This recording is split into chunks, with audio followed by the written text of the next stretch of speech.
on, answer me. What are you thinking? Let it go. After a night of passion, a 16-year-old girl becomes pregnant by one of his friends. After this situation, she hesitates to nip that problem in the bud, but a series of events occurs that causes her to give her son David up for adoption. 18 years later, David is already a man who, despite being adopted, is very loved by his current parents, who give him a train ticket for David to go study in the United States, since they do not know that a few days later, David will find himself between life and death. The problem that his parents Jimmy and Suzanne now suffer from is that in the adoption records there is a clause, which establishes that David, upon turning 18 years old, can establish contact with his biological parents, if David wants to. Suzanne is not far from reality, since on the other hand Melissa, her biological mother, tells her current partner her concern about contacting David, but she is invaded by the immense doubt that her son could hate her for having given him up for adoption. But there's only one way to find out, and her partner is fully behind it.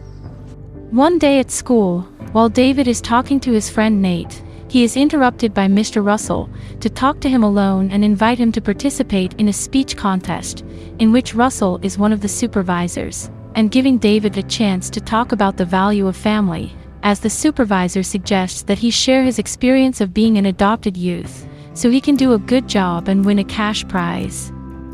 But David hesitates because he feels that he is not good at speaking in public, and also many people do not know that he is adopted, so David asks him for some time to meditate on his response. Get to class.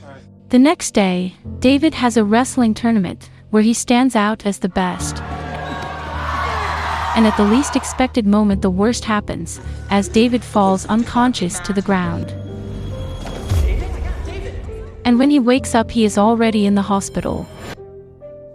But not everything ends there. His parents do not stop worrying, and even more so when the doctor talks with them and they give him the diagnosis, which is somewhat delicate, since it presents excessive pressure against the brain, where it pushes part of the skull, and therefore forces the tissue into the spinal canal.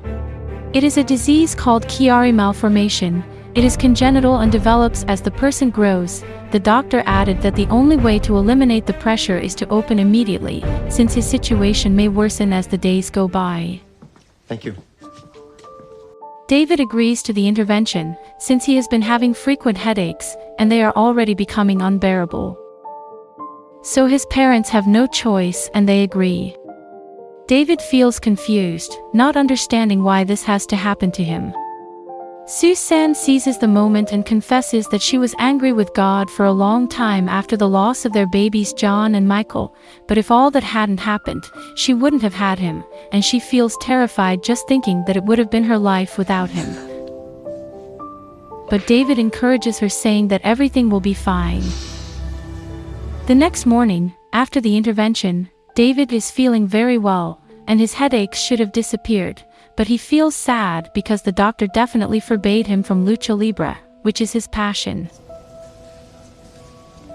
On leaving the hospital, Jimmy receives a call from the Adoption Registration Institute that David's biological mother has updated the data. He has the right to contact his birth parents if he's That means that interested. her son, if he wants, can contact her. What do you think? I don't know. Despite this news, her adoptive parents are very concerned, and without being able to do anything about it, they give her the opportunity for David to decide to contact her. I don't know, okay? It's a lot to think about. But David is confused and reluctant to want to see her, claiming that he does not know if he wants to see her again in his life. Although he is not sure, he authorizes his father to send the request letter. And without wanting to put pressure on him, his parents let him take his time so that he is the one to make such an important decision. Left alone with David, his father lets him know how important and loved he is, and unselfishly invites him to think about how difficult it was for Melissa to make the decision to give him up for adoption, since at just 17 years old, her couple of 16, recently graduated and pregnant, did not have the support of their parents. And without work or money, they had to make that decision without knowing that it would affect them for the rest of their lives.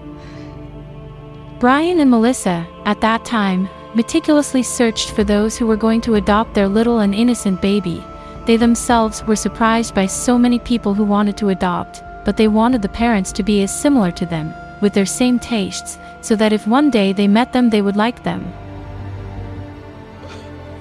They spent time reading all the letters from mothers who wanted to adopt, until one day, Melissa read one that touched her heart, which said that they had lost 2 children to Aicardi syndrome at a very young age. This is how they chose the adoptive parents. David is very happy to have the family he has today, and he wouldn't change it for anything. That's why he decides to accept to participate in the speech contest with Mr. Russell. 2 days later the competition begins, where David stated that he was happy with the parents he has, and that it doesn't matter if he is adopted or not, but he thanks God for having a home where they love him. David did not imagine that he could win, how it actually happened. Only he won second place, awarding her a check for $250,000. While her friend Nadi congratulates him on the award, David receives a message from Melissa saying that she apologizes for her but that she is willing to answer any question she wants to ask. Then Melissa also contacts Brian to inform him of her decision to meet David. For that reason Brian has no choice but to tell his current partner that he had a son when he was in high school. She understands and is willing to support him. On the other hand, David accepts that his friend Nate make a documentary about his life as an adopted son, while his parents remember that wonderful moment, when they gave him the news that they were looking for their adopted son, how excited they were to be parents after waiting so long. From then on they dedicated themselves to David, giving him all their attention and unconditional love for all these 18 years. Everyone is emotionally involved, and they have mixed feelings since Melissa contacted David, and she wants to meet him. Brian is not far behind and also wants to meet him, so David is very confused, not knowing what to do. His parents advise him, but the decision is solely his. The days go by and still David does not decide to take the step, since he had never imagined that this would happen in his life. Wow. Until one day he receives a message from Melissa, I need to tell you something that I haven't mentioned yet. in which she lets him know that he has a 12-year-old sister named Courtney. Oh, wow.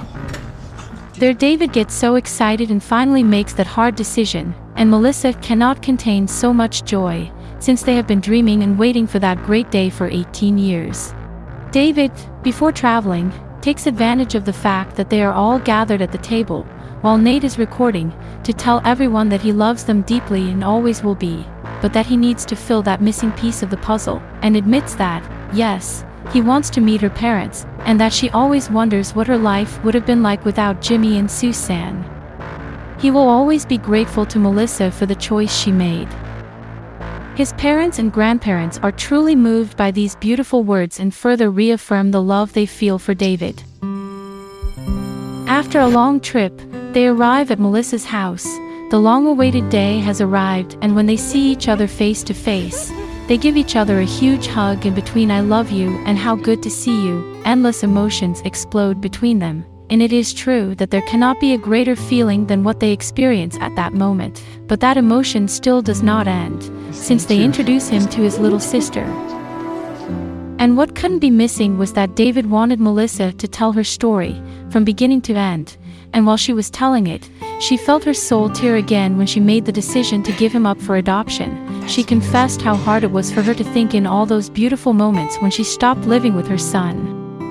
He, on the other hand, thanked her immensely for having given her parents that she gave them, since it is because of them that she is who she is today. At that moment, her father Brian, in a message, asks her to let him know when they have some time available because he also wants to meet David. Happily, everyone had a very fun day, like a real family, when Melissa asked David if she wanted to go skydiving with her. Without thinking twice, she accepted. Yes! Let's do it! So they all went off to experience the sensation of flying through the sky, and although Nate flatly refused to participate, they managed to launch it. Between screams of fear and terrified, he quickly went down, and when he arrived, he was grateful to be on the ground again. The next day, David meets Brian, and he tells him how hard it was to make the decision to adopt him, since his mother was adopted and he hated his parents for it, and he thought the same thing would happen with David, but the other option they considered was worse. Listening to him, he also thanks him for getting the parents he has. Now David has not only one sister, but two, 5-year-old Presley, Brian's daughter.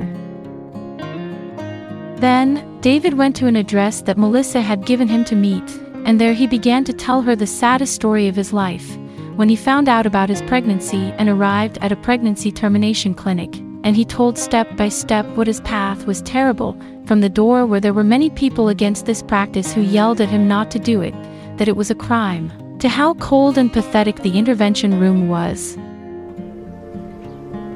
She tells how anguished she felt in that place, and when everything was ready and she was about to perform the intervention, a voice told her, "Get up, you still have time." That's when Melissa told the doctor to stop and left the room quickly. And so she saved the life of her baby. David hugs her, saying that she let him live and she has nothing to regret, and everyone supports her. Now God has privileged David having two beautiful families where love and understanding reign. Everything that David has been through serves as an example for Nate's sister, who is currently in the same dilemma as Melissa 19 years ago, to have a correct solution to her pregnancy, as David expresses how happy he is with the life he has. And he thanks his mother for the decision she made. His life experience saves another innocent from losing his life. This is the summary of a Christian film called LIFEMARK. Click here and don't miss the following story.